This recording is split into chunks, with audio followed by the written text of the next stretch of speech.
Hola, bienvenidos a este video. El día de hoy tocaremos un tema muy importante para los estudiantes de noveno grado del espacio pedagógico Ciencias Sociales.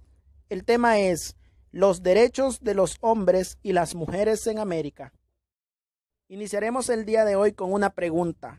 ¿Qué son los derechos humanos?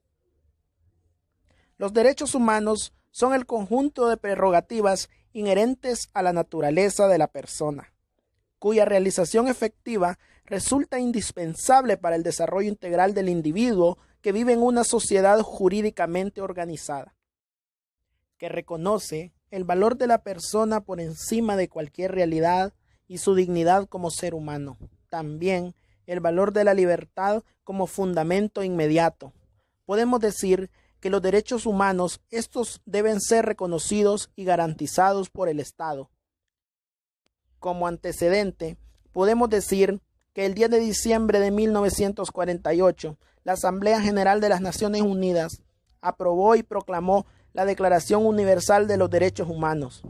Tras este acto histórico, la Asamblea pidió a todos los países miembros que publicaran el texto de la declaración y dispusieran que fuera distribuido, expuesto, leído y comentado en las escuelas y en otros establecimientos de enseñanza, sin distinción fundada en la condición política de los países o de los territorios.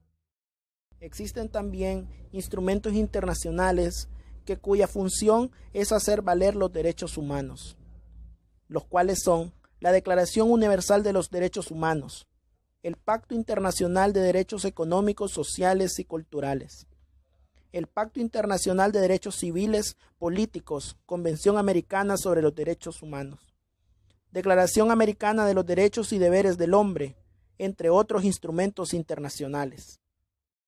Entre los principios que destacan los derechos humanos podemos hablar de la progresividad, sin discriminación, irrenunciabilidad, interdependencia e indivisibilidad.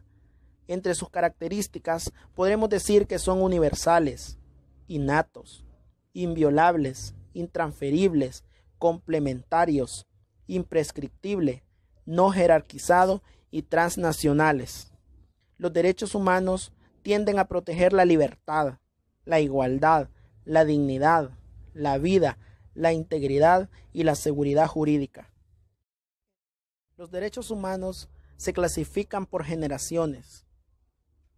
Es un tipo de clasificación de los derechos humanos basada en un enfoque periódico que tiene como fundamento la progresiva cobertura de los derechos humanos.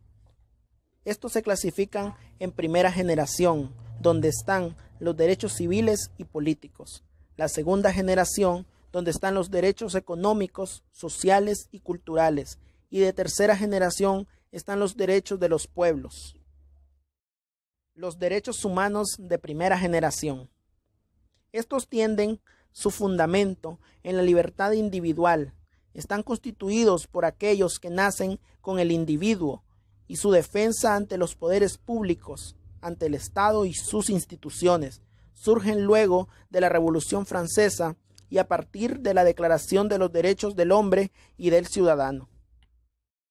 Entre los derechos de primera generación podemos encontrar el derecho a la vida, al honor, a la libertad, seguridad e integridad de una persona, a la libertad de expresión, a elegir y a ser electo, a petición y a libre tránsito.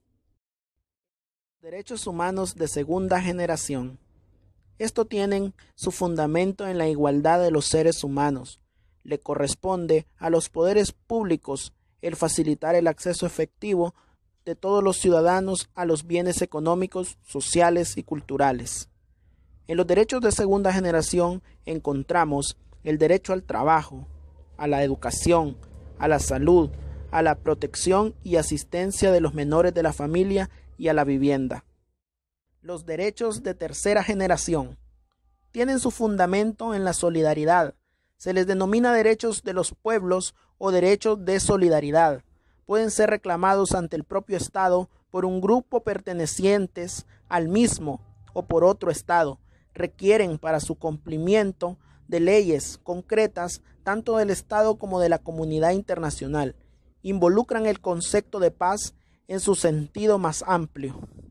En los derechos de tercera generación podemos encontrar al desarrollo, a la autodenominación de los pueblos, al medio ambiente y a la paz.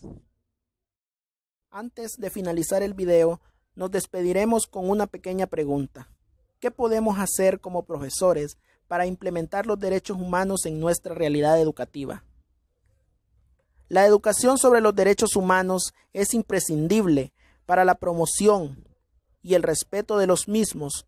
Solo un pueblo que conoce y entiende sus derechos sabrá exigir y respetarlos y se comprometerá a luchar por ellos.